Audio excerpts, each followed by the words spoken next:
Good morning students. तो आपका बहुत बहुत स्वागत है हमारे यूट्यूब चैनल ऋषा एजुकेशन में।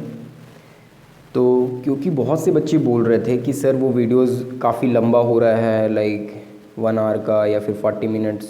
तो जब वीडियो देखने के लिए तो ठीक है, हम देख लेते हैं वीडियोस को, बट जब रिवीजन करना होता है या फिर कुछ पर्टिकुलर कॉन्सेप्ट्स, जैसे आपने बताया कि कर्नल ऑफ फी जो है ये नॉर्मल सब ग्रुप है, या फिर आपने बहुत सारे जो कॉन्सेप्ट्स दिए, ये सारे कॉन्सेप्ट्स को रिवाइज़ जब हमें करना होता है तो पूरा वीडियो फिर से देखना पड़ता है, तो ये बहुत ही टाइम टेकिंग है। तो मैंने आपके लिए सोचा कि अगर मैं वीडियोस ऐसे छोटे छोटे वीडियोस बनाऊँ आपको 10 से 15 मिनट 20 मिनट के एक एक टॉपिक पे वीडियो, तो वो आई थिंक ज़्यादा बेटर होगा। तो इसीलिए मैं ऐसे भी वीडियोस बनाऊंगा और आपको ये सब वीडियोस मिलेंगे। तो आप बताना कि आपको ये बेटर लगता है या फिर वो वाला वीडियोस, ठीक है। तो आज हम स्टार्ट करते हैं अपना लेक्चर 6, जो कि हमारा सेकेंड आइसोमॉर्फिज्म थ्योरम। तो इसको हम लोग समझते हैं कि ये होता क्या है। तो ये जो है सेकेंड आइसोमॉर्फिज्म थ्योरम, ये जो थ्योरम है ये बेसिकली जैसे हमने फर्स्ट आइसोमॉर्फिज्म थ्योरम पढ़ा था, फर्स्ट आइसोमॉर्फिज्म थ्योरम के यूज़ से ही ये क्वेश्चन बनेगा। फर्स्ट आइसोमॉर्फिज्म थ्योरम क्या था, मैं आपको एक बार रिकॉल करा देता हूँ कि उसमें हम लोग क्या करते थे। अगर कोई भी एक, हम लोग बोलते थे कि एक फ़ी है, अगर जी टू जी डैश से, मैंने आपको बताया था कि लैटिन वर्ड है और इसे हम वर्फी ये बोलते हैं, लेकिन इसे हम फ़ी की तरह भी यूज़ करते हैं, फ़ी को ऐसे लिखते हैं। तो ये हो गया जी टू जी डैश। अगर एक होमोमॉर्फिज्म है, होमोमॉर्फिज्म का मतलब क्या हुआ, फ़ी ऑफ ए बी जो होगा वो फ़ी ए फ़ी बी हो for all A B belongs to G, जिसे हम बोलते थे कि होमोमॉर्फिज्म है फ़ी। तो अगर ऐसा कुछ कंडीशन हो तो हम क्या बोलते थे कि जी मॉड कर्नल ऑफ फ़ी जो होगा वो आइसोमॉर्फिक होगा फ़ी ऑफ जी के, यानी कि इमेज ऑफ फ़ी के। तो इसी का कॉन्सेप्ट हम लोग यूज़ करेंगे इसको प्रूव करने में, ठीक है। तो देखो आपको बहुत ज़्यादा मज़ा आने वाला है और बहुत ही ज़्यादा कॉन्सेप्ट भी मिलने वाला है कि इसको कैसे बनाएंगे। तो देखते हैं हमारा क्वेश्चन क्या है। लेट मतलब जो स्टेटमेंट है आइसोमॉर्फिज्म थ्योरम का, वो स्टेटमेंट समझते हैं पहले। तो हमारा स्टेटमेंट है सेकेंड आइसोमॉर्फिज्म थ्योरम का कि लेट जी बी ए ग्रुप, एच बी ए सब ग्रुप, ठीक है। जी कोई भी ग्रुप है, सब ग्रुप आपको पता है सब ग्रुप के लिए कंडीशन क्या है कि ए और बी अगर एच में होंगे तो ए बी इनवर्स भी एच में होगा, and N B A normal subgroup. यहाँ पे जी का ही नॉर्मल सब ग्रुप है, यानी कि आपको पता है इसके लिए कंडीशन कि अगर एक्स लेंगे जी से और एन लेंगे एन से, तो एक्स एन एक्स इनवर्स भी जो होगा वो एन में ही होगा। और एच एन, अब एक नया ग्रुप डिफाइंड हो रहा है एच एन, जहाँ पे एलिमेंट्स किस तरह के होंगे, एच और एन। ऑब्वियसली देखने में भी ऐसे ही लगता है कि एक एलिमेंट एच हमें इससे लेना चाहिए और एन इससे लेना चाहिए। तो एच अगर बिलोंग करेगा एच में और एन बिलोंग करेगा एन में, और अगर ये सब ग्रुप हो जी का, इज ए सब ग्रुप ऑफ जी, एंड तो ये जो होगा ये आइसोमॉर्फिक होगा, मतलब H N mod N H mod H intersection N के आइसोमॉर्फिक होगा। तो ऑब्वियस सा बात है, देखने में बहुत ही टिपिकल लग रहा है ये चीज़ कि कैसे होगा, फिर ये एच एन सब ग्रुप कैसे होगा। तो हम फटाफट सब चीज़ों को देखना स्टार्ट करते हैं, ठीक है। आपको बहुत मज़ा आने वाला है। तो पहले हम लोग देखते हैं कि ये जो है एच एन, ये सब ग्रुप क्यों है। तो हमें पता है कि अगर हम कोई भी दो एलिमेंट ले, लेट से एक्स और वाई एच एन से, और अगर हम प्रूव कर दें कि एक्स वाई इन्वर्स भी एच एन में है, तो इसका मतलब है कि एच एन जो होगा वो सब ग्रुप हो जाएगा। तो हम स्टार्ट करते हैं इसे प्रूव करना। तो ऑब्वियस सा बात है कि इसकी अगर हम दो एलिमेंट लेते हैं, लेट से कि एक्स और वाई, लेट करते हैं कि एक्स और वाई जो है वो बिलोंग कर रहे हैं एच एन में, एच एन में। तो ऑब्वियस सा बात है इसके एलिमेंट इसके अंदर है तो इसी फॉर्मेट में दिखेंगे। तो एक्स कैसा दिखेगा, H one N one types, और वाई कैसा दिखेगा, H two N two type, जहाँ पे एच वन और एच टू बिलोंग कर रहे होंगे एच में, और एन वन और एन टू बिलोंग करेंगे एन में। अब हमें क्या दिखाना है, हमें दिखाना है कि एक्स वाई का इन्वर्स कहाँ पे है, इसमें एच एन में। तो एक्स वाई का इन्वर्स होगा क्या पहले, तो एक्स क्या है हमारा एच वन एन वन, और वाई क्या है एच टू एन टू का इन्वर्स। और हमें पता है कि इसका इन्वर्स जब लगाते हैं तो क्या होता है, आपको पता है कि ए बी का इन्वर्स जो होता है वो बी इन्वर्स ए इन्वर्स होता है, तो वही लगाते हैं। तो क्या हो जाएगा एच वन एन वन, इसका इन्वर्स क्या आएगा N two inverse H two inverse, इस तरीके से। तो यहाँ पे मैं बहुत ही ब्रैकेटिंग वाला कॉन्सेप्ट नहीं यूज़ कर रहा हूँ, चलो मैं कर देता हूँ यहाँ पे। अब यहाँ पे आइसोमॉर्फिज्म आपको पता है कि जो ये ग्रुप का एलिमेंट है तो इसीलिए एसोसिएटिव होगा। तो हम किसी भी दो एलिमेंट को चाहें तो आपस में ऑपरेट कर सकते हैं। यहाँ मैं क्या कर रहा हूँ, एक्स वाई का इन्वर्स यूज़ कर रहा हूँ। वो क्या आया हमारा यहाँ से, वो आया हमारा H one N one into N two inverse H two inverse, यानी कि एक्स वाई इन्वर्स आया हमारा H1N1 into N2 inverse H2 inverse. अब आप एक चीज़ देखो यहाँ पे, तो यहाँ से क्या होगा कि अगर मैं एक काम करूँ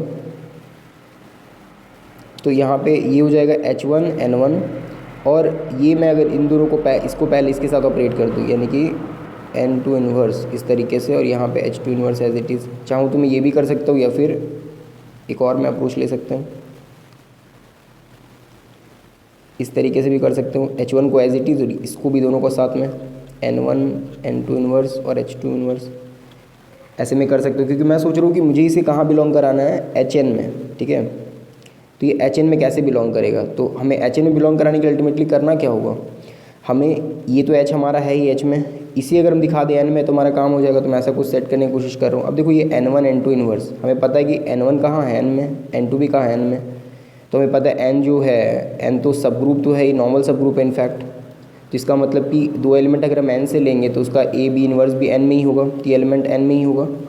तो हम एक काम करते हैं कि इसे हम कोई थर्ड एलिमेंट मान लेते हैं, लेट से N3। तो लेट कर लेते हैं कि ये जो N1 N2 इन्वर्स है ये हमारा N3 है। तो ये क्या हो जाएगा H1 N3 H2 इन्वर्स। अब आप एक चीज़ देखो कि आपको एडिशनली प्रोवाइडेड क्या है, कि जो हमारा N है, ये वाला N, ये नॉर्मल सब ग्रुप है। और नॉर्मल के लिए आपको कंडीशन पता है कि N अगर नॉर्मल सब ग्रुप हो, N अगर नॉर्मल सब ग्रुप हो G का, तो X एंड X इन्वर्स क्या होगा, N में ही होगा, for all X belongs to G and N belongs to N। तो इसको हम लोग कैसे प्रूव करेंगे देखते हैं, मतलब इसका यूज़ कैसे करेंगे। तो अब देखो हमें ये तो H में मिल गया, अगर हम इसे N में दिखा दें तो हमारा काम हो जाएगा। अब इसको N में कैसे दिखाएंगे, तो अब देखो एक काम अगर मैं करूँ यहाँ पे, H1 तो H1 है ही, अगर मैं एक काम करूँ कि H2 इन्वर्स और H2 से ऑपरेट कर दूँ, क्योंकि ये तो आइडेंटिटी है, कोई फ़र्क नहीं पड़ेगा, और यहाँ पे N3 H2 इन्वर्स। तो देखो इससे बेनिफिट हमारा क्या होगा कि ये H1 H2 इन्वर्स को अगर मैं इधर कर दूँ एक साथ, तो यहाँ पे एलिमेंट मेरा क्या बचेगा, H2 N3 H2 इन्वर्स। अगर आप एक चीज़ देखो कि ये जो है, यानी कि ये H का एलिमेंट, ये N का एलिमेंट, ये H का एलिमेंट, या फिर हम ये भी बोल सकते हैं कि ये G का एलिमेंट, क्योंकि अगर सब ग्रुप में है तो G में भी है। ये नॉर्मल सब ग्रुप N में है और ये G में है, और आपको पता है कि क्योंकि N नॉर्मल सब ग्रुप है तो वो X H X इन्वर्स कहाँ बिलोंग करेगा, N में। अगर H N में हो और X G में हो तो इसका मतलब ये N का पार्ट हो गया, और ये H1 H2 इन्वर्स H का पार्ट हो गया। क्यों, क्योंकि H1 जो है वो H से है, और H क्या है, आपका सब ग्रुप है। तो ये H में होगा और ये N में होगा। तो ये ओवरऑल कहाँ बिलोंग कर गया, यानी हमने जो निकाला था XY इन्वर्स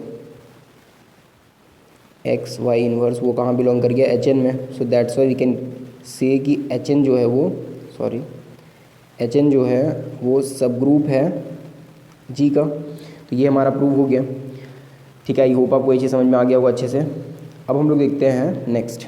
तो ये तो हो गया हमारा HN सब ग्रुप, आपको समझ में भी आ गया अच्छे से। अब हमारा हमें पता है कि ये चीज़ डिफाइंड होने के लिए, मैं इसे रब कर देता हूँ। आई होप कि आपने उतार लिया होगा ये चीज़, और आपको समझ में भी अच्छे से आ गया होगा ये चीज़। मैंने जैसे प्रूव किया कि HN क्यों सब ग्रुप है। अब हम देखते हैं नेक्स्ट, 1 मिनट।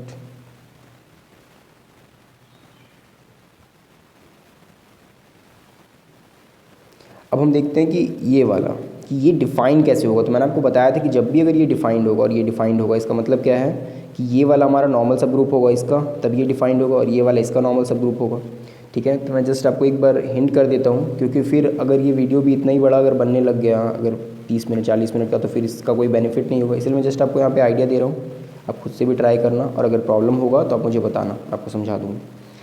तो यहाँ पे क्या है कि ये नॉर्मल सब ग्रुप होना चाहिए इसका, यानी कि आप क्या करना कि इसको हमें नॉर्मल सब ग्रुप प्रूफ करना है किसका, HN का। तो इसका मतलब है कि अगर कोई भी एलिमेंट अगर हम ले करके चलें इसके अंदर से, यानी कि H1 N1 टाइप, और इससे कोई एलिमेंट लेके चले N2, और इससे फिर कोई एलिमेंट, क्योंकि हम क्या लिखते हैं X H X इन्वर्स, जहाँ पे ये जो है X ये G का एलिमेंट होता था, और H जो होता था वो N का, जिसको हमें नॉर्मल सब ग्रुप प्रूफ करना होता था। तो ये N जो है वो नॉर्मल सब ग्रुप का एलिमेंट है, सॉरी ये वाला N, और ये जो H1 N1 है ये हमारा ग्रुप का एलिमेंट है। ग्रुप मतलब कि इसे हमें इस ग्रुप का ये सब ग्रुप में नॉर्मल सब ग्रुप होगा। तो बस आप इसे सॉल्व करना, इसको H1 N1 इसको N2, फिर ये घुमा के जैसे मैंने यूज़ किया था वहाँ पे लिखा था, यहाँ से फिर आप N2 लिखना, फिर से इन्वर्स करना, N1 इन्वर्स, H1 इन्वर्स। आपको बेसिकली ला के क्या दिखाना है, ये सारा बिलोंग करेगा N में, जो कि दिख भी रहा है डायरेक्टली। कैसे? क्योंकि आप यहाँ पे डायरेक्टली देख सकते हो एक चीज़ कि ये वाला क्या हो गया हमारा H1 N1, ये वाला पार्ट, और ये वाला हो गया हमारा N2, और ये वाला हमारा आ जाएगा, सॉरी, ये जिस तरह से मैंने यहाँ पे लिखा था कि यहाँ से मैंने एक एलिमेंट लिया H1 N1, और यहाँ से लिया N2, और यहाँ पे लिखा इसका इन्वर्स। तो यहाँ पे मैंने क्या लिखा था, H1 N1 का होल इन्वर्स, यानी कि N1 इन्वर्स H1 इन्वर्स जो हमारा आएगा। तो अब देखना यहाँ पे जब आप मिलाओगे वैल्यूज़ को, यानी कि जब यहाँ पे आएगा N1 इन्वर्स एंड ऑल, आप जब इसे सॉल्व करोगे, यानी कि जब आप इसे ऐसे लिखोगे फॉर्म में, आई थिंक आपको समझ में ये चीज़ आ गया होगा। अब क्या करोगे कि H1 N1 टाइम्स N2 और टाइम्स H1 N1 इन्वर्स। तो अब जैसे ही इसे इन्वर्स करोगे तो यहाँ पे क्या आएगा H1 N1 और ये आएगा N2 और ये आएगा N1 इन्वर्स H1 इन्वर्स। और देखो ये वाला एलिमेंट जो है ये पूरा N में होगा, क्योंकि ये ऑपरेट हो गया क्लोजर लॉ से, ये N में होगा, ये भी N में, इसका इन्वर्स से मल्टीप्लाई हो गया, और ये पूरा H इन्वर्स आ जाएगा। और क्योंकि हमें पता है नॉर्मल सब ग्रुप होती है, N में बिलोंग कर गया, तो ये आपको दिखाना था। सेम कंडीशन इसके लिए भी है, सेकेंड वाले के लिए, यानी H इंटरसेक्शन N को आपको दिखाना है कि नॉर्मल सब ग्रुप है H का, तभी तो ये डिफाइंड होगा। तो ये आप आराम से कर सकते हो। फिर आप क्या करना है, एक एलिमेंट इसके अंदर से लेना, एक एलिमेंट इसमें से लेना, यानी कि X इन्वर्स आपको बेसिकली दिखाना है। यहाँ पे H कहाँ पे है, H दोनों में है, यानी H इसके अंदर, यानी कि H के अंदर भी है और इंटरसेक्शन N के अंदर भी है। और ये जो X है ये H का एलिमेंट है, तो आपको पता है कि ऑब्वियस बात ये H में तो होगा ही, क्योंकि H भी H में है, ये भी H में है, तो क्लोजर लॉस है। और फिर हमें दिखाना है कि ये N में भी है, तो ऑब्वियस सा बात है, क्यों? क्योंकि H जो है वो N में भी है, क्योंकि H जो है वो H इंटरसेक्शन N में, यानी कि इसमें भी और इसमें भी, ये N में है। और आपको पता है कि H इन्वर्स जो होगा, अगर H N में हो तो ये N में बिलोंग करता है, इंटरसेक्शन में हो जाएगा। तो मैंने ये प्रूव कर दिया कि ये भी नॉर्मल सब ग्रुप है H इंटरसेक्शन N H का, ठीक है। तो अब हमें क्या करना है बेसिकली, अब हमें ये प्रूफ करना है, ठीक है। तो इसको कैसे प्रूफ करेंगे, इसे हम प्रूफ करेंगे फर्स्ट आइसोमॉर्फिज्म थ्योरम से। तो फर्स्ट आइसोमॉर्फिज्म थ्योरम से देखो, अब यहाँ पे एक तो है तरीका फर्स्ट आइसोमॉर्फिज्म थ्योरम का कि आप यहाँ से डायरेक्ट अप्रोच करो, बट उससे ईजी होगा जो आपके बुक में भी बताया गया जिस तरीके से। देखो, चाहे हम ऐसे इन दोनों को आइसोमॉर्फिक प्रूफ करें, चाहे H mod H intersection N को आइसोमॉर्फिक प्रूफ करें, HN/N के बाद बराबर है। तो देखो यहाँ से ये प्रूफ करना ईजी है। तो मैं आपको बताता हूँ कि आपको मैपिंग क्या लेना है। सबसे पहले मैंने आपको बताया था कि अगर कोई दो ग्रुप को आपस में आइसोमॉर्फिक प्रूफ करना, और पता है आपको ये दो ग्रुप हैं क्योंकि ये कोशेंट ग्रुप है, कोसेट्स का कलेक्शन है इसमें, तो आपको पता है कि अगर इसे हमें प्रूफ करना है आइसोमॉर्फिक, तो हमें क्या करना होगा, बेसिकली हमें यहाँ से यहाँ तक एक आइसोमॉर्फिज्म दिखाना होगा। तो आइसोमॉर्फिज्म का मतलब क्या, होमोमॉर्फिज्म और 1 1 and 2। और सबसे पहले हमें दिखाना पड़ेगा जो हम मैपिंग ले रहे हैं वो वेल डिफाइंड भी हो। तो ये सब चीज़ हम शो करते हैं, ठीक है। तो देखते हैं कैसे होगा। तो हम मैपिंग कहाँ से कहाँ तक ले रहे हैं, H mod H intersection N से लेकर के HN मॉड N तक। तो ठीक है, यहाँ से हम यहाँ पे जो मैपिंग ले रहे हैं इसको हम मान लेते हैं, सॉरी 1 मिनट, यहाँ पे हम मैपिंग ले रहे हैं H मॉड से यहाँ से यहाँ तक। क्यों ले रहे हैं यहाँ से यहाँ तक, क्योंकि अगर हम इसको भी अगर प्रूफ कर दें कि ये जो फ़ी है हमारा, अगर देखो एक तो तरीका है कि हम डायरेक्टली यहाँ से यहाँ तक एक मैपिंग लें और फिर उसको पूरा प्रूफ करें 1 1 on 2, मतलब 1 1 on 2 homomorphism and then well defined, तो प्रूफ होगा। या फिर दूसरा तरीका कि ये हमने ऑलरेडी फर्स्ट आइसोमॉर्फिज्म थ्योरम में करके दिखा दिया था। तो अगर हम एक काम करें कि यहाँ से यहाँ तक अगर हम होमोमॉर्फिज्म प्रूफ कर दें ऑन टू होमोमॉर्फिज्म, ठीक है, तो हम by the first isomorphism theorem बोल सकते हैं कि हमें पता है कि अगर फ़ी अगर जी से जी डैश में हो ऑन टू होमोमॉर्फिज्म होगा, तो जी मॉड कर्नल ऑफ फ़ी जो होगा वो आइसोमॉर्फिक होगा जी डैश के। तो अगर हम प्रूफ कर दें कि फ़ी जो है वो होमोमॉर्फिज्म है और वेल डिफाइंड है और ऑन टू है, तो हमें फ़ायदा क्या होगा कि by the first isomorphism theorem कि हम ये बोल सकते हैं, बस हमको दिखाना क्या होगा कि जो कर्नल फाई है, क्योंकि देखो आपको क्या प्रूफ करना है कि H मॉड H इंटरसेक्शन है, लेकिन यहाँ हमारा नीचे तो इंटरसेक्शन N है नहीं, तो इंटरसेक्शन N कब आएगा, जब आप कर्नल को प्रूफ कर दो कि H इंटरसेक्शन N है, यानी कि इसका जो कर्नल ऑफ फ़ी आएगा अगर हम प्रूफ कर दें कि H इंटरसेक्शन N है, then the first isomorphism theorem we can say कि H mod H intersection N is isomorphic to HN/N which is this. तो ये हमारा होल आइडिया है, ठीक है।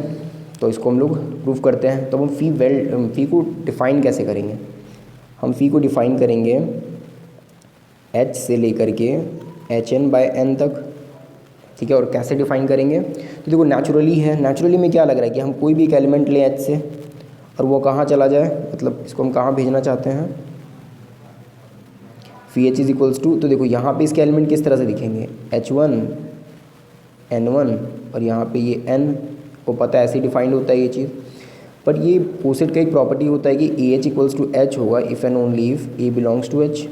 तो अब देखो कि क्योंकि N1 जो है वो N में बिलोंग कर रहा है, तो ये N1 कहाँ चला जाएगा, N में, तो ये अल्टीमेटली बन जाएगा H1N टाइप एलिमेंट, यानी कि अब इसका जो रैंडम एलिमेंट आएगा वो H1N टाइप आएगा, यानी कि HN टाइप। तो इसका मतलब कि हम एक H एलिमेंट यहाँ से उठाएं, उसको हम कहाँ भेज सकते हैं, HN पे बेसिकली। तो ये हमारा एक मैपिंग होगा। अब हमें दिखाना है कि ये मैपिंग हमने ले तो लिया है, बट ये मैपिंग वेल डिफाइंड है। तो हम इसे वेल डिफाइंड प्रूव करेंगे, देन फिर हम इसे ऑन टू और होमोमॉर्फिज्म प्रूव करेंगे, और हम प्रूव करेंगे कर्नल फाई जो आएगा, यानी कर्नल इसका जो आएगा वो H∩N आएगा। तो देखते हैं कैसे प्रूव होगा, ठीक है। पहले हमने क्या किया है, मैं यहाँ पे लिख देता हूँ फिर से, मैंने लिखा phi h is equals to HN, और इसे मुझे प्रूव करना है कि ये वेल डिफाइंड है। तो पहले मैं प्रूव करूँगा कि फ़ीस जो है वो वेल डिफाइंड है। तो वेल डिफाइंड के लिए आपको पता है क्या करना होता है, हमें बेसिकली प्रूव करना है कि डोमेन का एक एलिमेंट एक ही वैल्यू दे रहा है, रेंज एक ही आ रहा है, यानी कि हम क्या करेंगे, लेट करेंगे दो एलिमेंट H1 और H2 जो बिलोंग कर रहा है H में, और एन साथ में हम लेट करेंगे कि H1 जो है वो H2 के इक्वल है। हमें क्या दिखाना है कि H1 अगर H2 के इक्वल है तो H1N इक्वल्स टू H2N है, यानी कि हमें दिखाना है बेसिकली कि फ़ी ऑफ H1 जो है वो फ़ी ऑफ H2 के इक्वल है। इमेज सेम आ रहा है वेल डिफाइन के लिए, आपको पता है, मैंने फर्स्ट आइसोमॉर्फिज्म थ्योरम में बताया था कि वेल डिफाइन के लिए हम ये दिखाते हैं, मतलब कि यहाँ से जो एक एलिमेंट है H1N1 दोनों एक ही है, मतलब H1 और H2 ये दो एलिमेंट ना दे रहे हों, एक ही दे रहा हूँ, क्योंकि आपको पता है कि फंक्शन होने के लिए कोई भी वैल्यू एक यूनिक वैल्यू देना चाहिए। तो ये हम चेक करते हैं कैसे होगा। तो पहला H1 इक्वल्स टू H2 है, अगर आप H2 इन्वर्स से ऑपरेट कर दो दोनों साइड, तो अब ये लिख सकते हो H2 inverse H1 equals to H2 inverse H2, यानी कि आइडेंटिटी, यानी कि H2 इन्वर्स H1 जो है हमारा आइडेंटिटी हो गया। और आपको पता है कि आइडेंटिटी जो है वो तो सब में बिलोंग करता है, तो N में भी बिलोंग करेगा। और हम लोग अभी मैंने आपको बताया था कि AH इक्वल्स टू H होगा कब, if and only if A belongs to H। तो क्योंकि हमारा E N में है तो E टाइम्स N करेंगे तो वो N ही आएगा, ये हम लिख सकते हैं। और E आपका कितना है, H2 इन्वर्स, यहाँ पे H1 है ना, ये सॉरी, हाँ ये आपका H2 इन्वर्स H2 आया था, यानी आइडेंटिटी, हाँ। तो यानी कि इसे हम लिख सकते हैं H2 इन्वर्स H1, क्योंकि E का वैल्यू क्या आया है, H2 इन्वर्स H1। तो हम लिख सकते हैं कि H2 इन्वर्स H1 N जो होगा वो N के बराबर होगा। अब अगर हम दोनों साइड H2 से ऑपरेट कर दें तो H2 times H2 inverse H1N equals to क्या हो जाएगा, H2N। पर देखो कि ये बाय द एसोसिएटिविटी अगर मैं ऐसे ऑपरेट करें तो ये क्या है, आइडेंटिटी E, और आपको पता है E इंटू अगर कोसेट को भी अगर ऑपरेट करें तो वही रहेगा, यानी कि यहाँ पे बचेगा H1N, यहाँ पे आएगा H2N। और H1N कितना है आपका, फ़ी ऑफ H1, H2N कितना है, फ़ी ऑफ H2। तो देयरफॉर हम लोगों ने डिफाइन कर दिया कि जो फ़ी है वो वेल डिफाइंड है।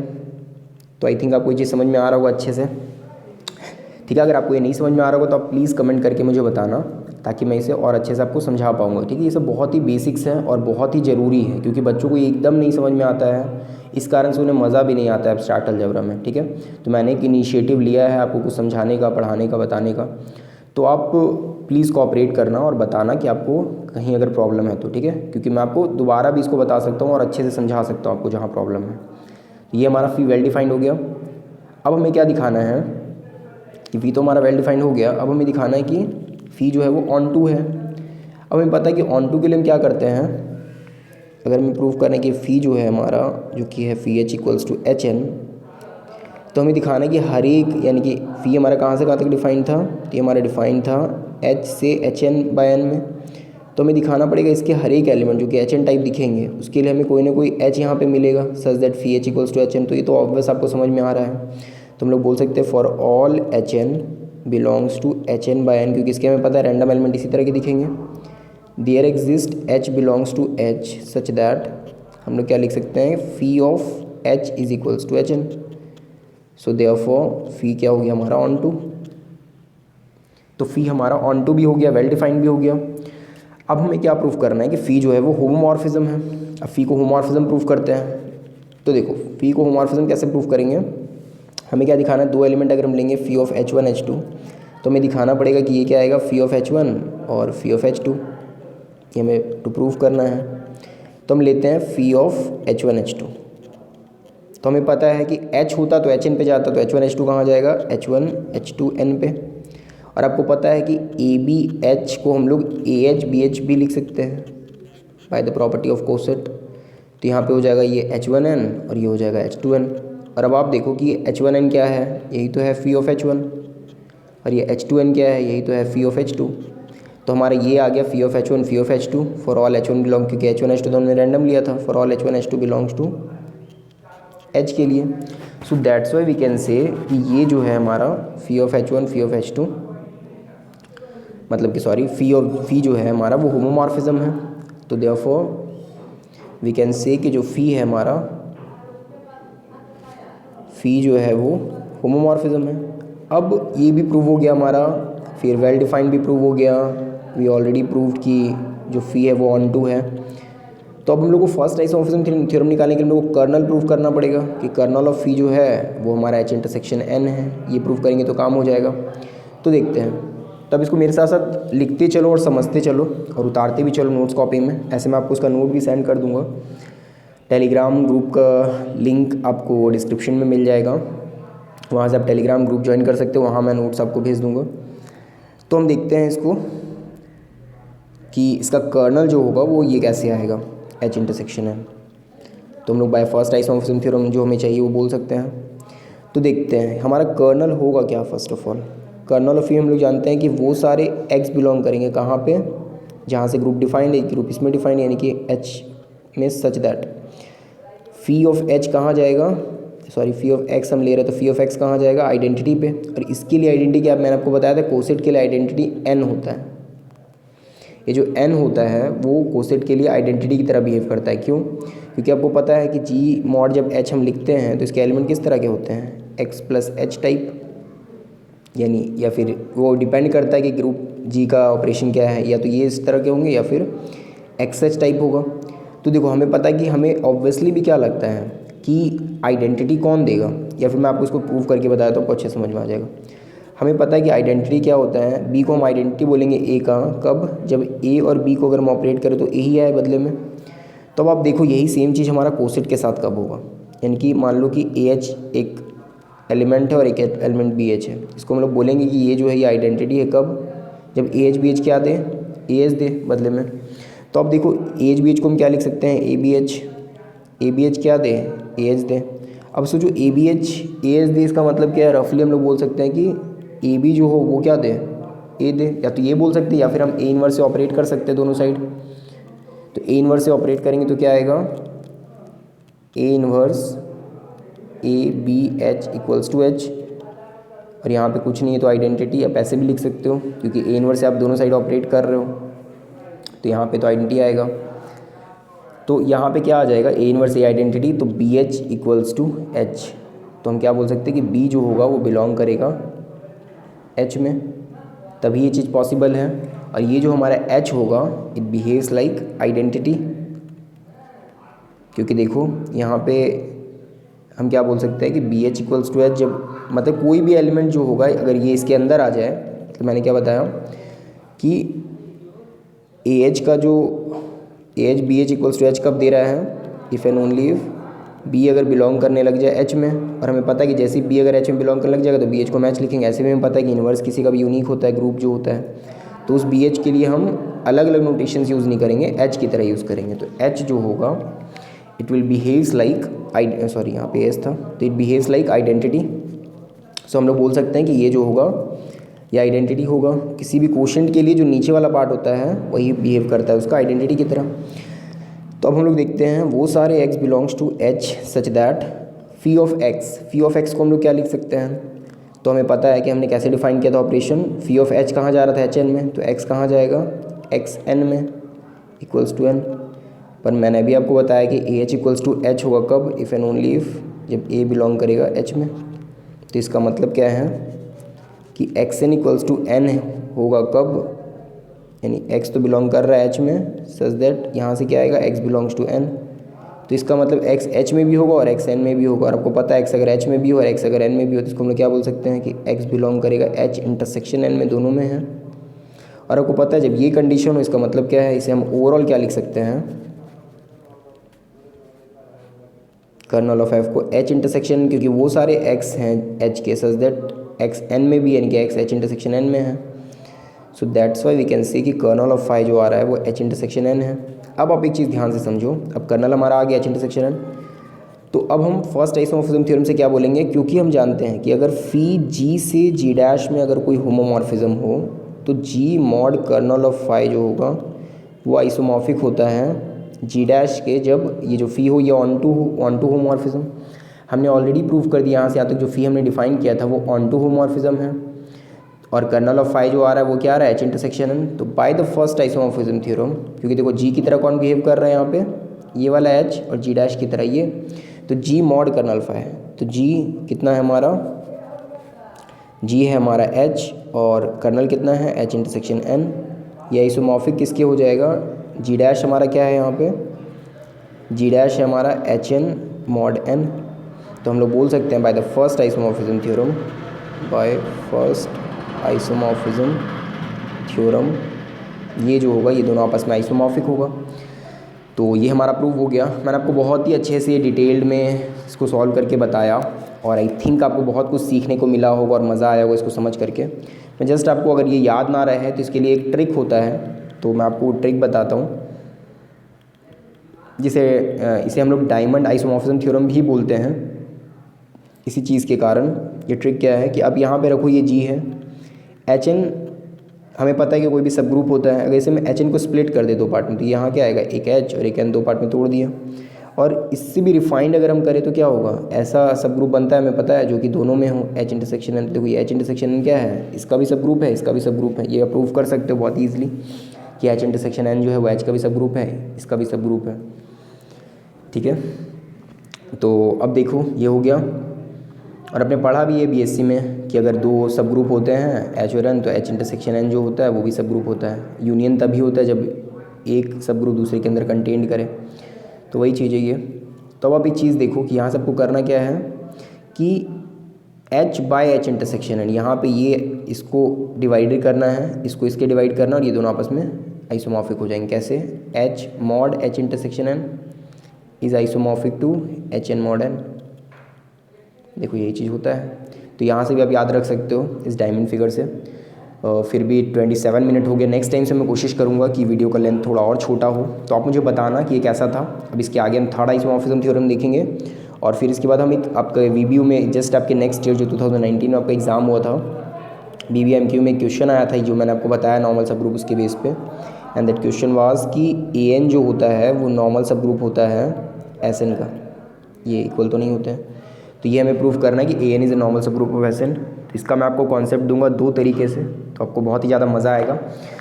तो ठीक है, हम नेक्स्ट क्लास में वो भी देखेंगे और साथ में आपका थर्ड आइसोमॉर्फिज्म भी देखेंगे। So thank you so much for watching the videos.